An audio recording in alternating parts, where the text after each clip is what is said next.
മുല്ലൂർ ക്ഷേത്രത്തിലെ പൂജാരിയുടെ ആത്മഹത്യയുമായി ബന്ധപ്പെട്ട വ്യാജ വാർത്തയ്ക്ക് ജനൻ ടിവിക്ക് കടകംപള്ളിയുടെ ചെക്ക്. ക്ഷേത്രത്തിലെ പൂജാരി ആത്മഹത്യാ കുറിപ്പെഴുതി ക്ഷേത്ര ഭാരവാഹികൾ അപമാനിച്ചതിന്റെ അടിസ്ഥാനത്തിൽ ആത്മഹത്യ ചെയ്ത വിഷയത്തിൽ കടകംപള്ളിയാണ് ആത്മഹത്യക്ക് കാരണക്കാരൻ എന്ന രീതിയിൽ വ്യാജ പ്രചരണം നടത്തി. അതിനാണ് ഇന്നിപ്പോൾ തെരഞ്ഞെടുപ്പിൽ വോട്ട് ചെയ്തിട്ട് പുറത്തിറങ്ങുമ്പോൾ വീണ്ടും ഒന്നും അറിയാത്തതുപോലെ പുതിയതെന്തെങ്കിലും വക്രീകരിച്ചെടുക്കാമോ എന്ന് അറിയാൻ വേണ്ടി ജനൻ ടിവിയുടെ വ്യാജ വാർത്താ നിർമ്മാതാവ് കോലുമായി എത്തിയത്. പോറ്റിയുടെ ആത്മഹത്യയുമായി ബന്ധപ്പെട്ട വിവാദത്തിൽ ഞാൻ ക്രൈംബ്രാഞ്ചിൻ്റെ അന്വേഷണം ആവശ്യപ്പെട്ടിട്ടുണ്ട്. എനിക്കും അത് അറിയേണ്ട ഒരു കാര്യമുണ്ട്. എന്തിനാണ് അദ്ദേഹം ഈ തിടപ്പള്ളിയിൽ ആത്മഹത്യ ചെയ്തത്, അതിൻ്റെ പിന്നിൽ എന്താണ് അദ്ദേഹത്തെ അതിലേക്ക് നയിച്ചതെന്നുള്ള കാര്യം വിശദമായിട്ടുള്ള അന്വേഷണം നടത്തേണ്ടതായിട്ടുണ്ട്. അതിൽ കുടുംബാംഗങ്ങളെ അന്വേഷണ പരിധിയിൽപ്പെടുത്തണം. അതുപോലെ തന്നെ അദ്ദേഹത്തിൻ്റെ സുഹൃത്തുക്കളെ അതിനകത്ത് പെടുത്തണം. പിന്നെ അതുമായി ബന്ധപ്പെട്ട എല്ലാ കാര്യങ്ങളും തെളിയേണ്ടതായിട്ടുണ്ട്. ഞാൻ ഇന്നലെ DGPക്ക് എൻ്റെ നിർദ്ദേശം അത് കൊടുത്തിട്ടുണ്ട്. അദ്ദേഹത്തിന് ഞാൻ മെയിൽ അയച്ചിട്ടുണ്ട്.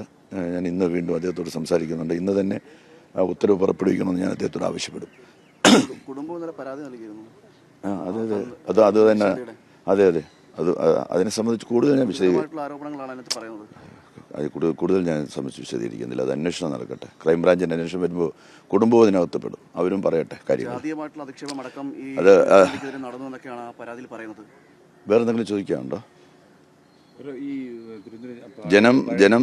ജനം സൃഷ്ടിച്ചതായിട്ടുള്ള ഒരു നാടകമാണ് ജനം. അതിനനുസരിച്ച് ജനം അതിനു വേണ്ടിയിട്ട് ഞാനത് കൂടുതൽ വിശദീകരിക്കുന്നില്ല. അത് ഈ നാട് തിരിച്ചറിയുന്നുണ്ട്, ഈ മുല്ലൂർ പ്രദേശം തിരിച്ചറിയുന്നുണ്ട്, ഈ കടകംപള്ളി പ്രദേശം തിരിച്ചറിയുന്നുണ്ട്. കടകംപള്ളിയിലെ വോട്ടെണ്ണുമ്പോൾ നിങ്ങൾക്കത് മനസ്സിലാവും, മുല്ലൂർ പ്രദേശത്ത് വോട്ടെണ്ണുമ്പോൾ നിങ്ങൾക്കത് മനസ്സിലാവും. നിങ്ങൾ പ്രത്യേകം സെറ്റിട്ട്, ഞാൻ പറഞ്ഞല്ലോ, പ്രത്യേകം സെറ്റിട്ട് അവിടെ അല്ലാതെ മുല്ലൂർ ക്ഷേത്ര പരിസരത്തായിരുന്നില്ല ഇവരുടെ സെറ്റ് വേറെ ഏതോ പരിസരമായിരുന്നു.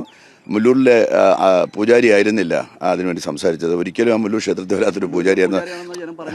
അതായത് മുല്ലൂരിലെ പൂജാരിയല്ല അവിടെ സംസാരിച്ചത്, വേറെ ഏതോ ഒരു പൂജാരി കൊണ്ട്. ആ പൂജാരി എല്ലാം അന്വേഷണത്തിനകത്ത് വരും. ആ സെറ്റ് എവിടെയാണെന്ന് നമ്മൾ അന്വേഷിച്ച് കണ്ടുപിടിക്കും. കള്ളങ്ങൾ സൃഷ്ടിക്കാനാണെങ്കിൽ സംഖ്യകളോളം വിദഗ്ധന്മാർ ഈ നാട്ടിൽ വേറെ ഇല്ലല്ലോ. അത്തരം സംഖ്യ മനസ്സുള്ളവന്മാരെ ആണല്ലോ ജനൻ ടിവിക്കകത്തും പ്രതിഷ്ഠിച്ചിരിക്കുന്നത്. അങ്ങനെയുള്ള വ്യക്തികൾ മുല്ലൂർ ക്ഷേത്രത്തിൽ നടന്ന സംഭവത്തെ മറ്റൊരിടത്ത് സെറ്റിട്ട് വ്യാജ വാർത്തയുണ്ടാക്കി എവിടെയോ ഉള്ള ഒരു കപട പോറ്റിയെയും കൊണ്ടുവന്ന് അതിൽ പ്രതികരണം എടുപ്പിച്ചതിന് ശേഷം കടകംപള്ളിക്കാണ് ആ മരണത്തിൽ ഉത്തരവാദിത്വം എന്ന രീതിയിൽ വ്യാജ വാർത്ത വേറൊരു അമ്പലത്തിൽ സെറ്റിട്ട് വാർത്ത സൃഷ്ടിച്ച് പ്രചരിപ്പിച്ചതിന് പിന്നിൽ ഗൂഢാലോചനയുണ്ടെന്ന് ബോധ്യപ്പെട്ടതിന്റെ അടിസ്ഥാനത്തിലാണ് കടകംപള്ളി DGPക്ക് പരാതി നൽകിയത്. ഇതുമായി ബന്ധപ്പെട്ട് കുടുംബത്തിന്റെ പങ്കുകൂടി അന്വേഷിക്കണമെന്ന് ആവശ്യപ്പെട്ടുകൊണ്ടാണ് അദ്ദേഹത്തിന്റെ പരാതി. എന്തായാലും ക്രൈംബ്രാഞ്ച് അന്വേഷണം നടക്കുന്നതോടുകൂടി ക്ഷേത്രത്തിലെ തിടപ്പള്ളിയിൽ എന്തിനാണ് പൂജാരി ആത്മഹത്യ ചെയ്തത് എന്നതിനെ സംബന്ധിച്ച് സകല കാര്യങ്ങളും അന്വേഷിച്ച് ജനങ്ങളുടെ മുന്നിലേക്ക് സത്യം പുറത്തു വരട്ടെ എന്ന നിലയിൽ തന്നെയാണ് കേസുമായി മുന്നോട്ട് പോകാൻ തീരുമാനിച്ചതെന്നും കടകംപള്ളി പറയുന്നുണ്ട്.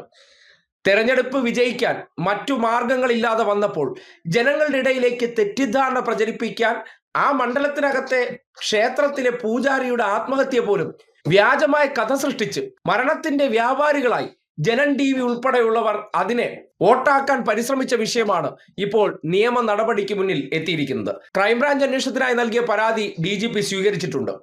എന്തിനാണ് ഇങ്ങനെ ഒരു കൃത്യം BJP നേതാവായിട്ടുള്ള മുരളീധരൻ ചെയ്തത് എന്നതിനെ സംബന്ധിച്ചുള്ള വിവരങ്ങൾ പുറത്തു വരേണ്ടിയിരിക്കുന്നു. തെരഞ്ഞെടുപ്പ് ജയിക്കാൻ എന്ത് നാറിയ കളിയും കളിക്കണമെന്നുള്ളത് സംഘികളുടെ ഒരു സവിശേഷതയാണ്. അവർ ഈ ഗീതോപദേശം പറയും പോലെ ലക്ഷ്യമാണ് പ്രധാനം, അതിന് എന്ത് അലവലാതി വഴിയും സ്വീകരിക്കാമെന്നുള്ളത്. അത് മുറുകെ പിടിച്ച് ചെയ്ത ഈ വൃത്തികേടിന് മറുപടി പറയിപ്പിക്കാൻ തന്നെയാണ് കടകംപള്ളി തീരുമാനിച്ചിരിക്കുന്നു എന്ന് അദ്ദേഹത്തിന്റെ പ്രതികരണം ബോധ്യപ്പെടുത്തുന്നുണ്ട്.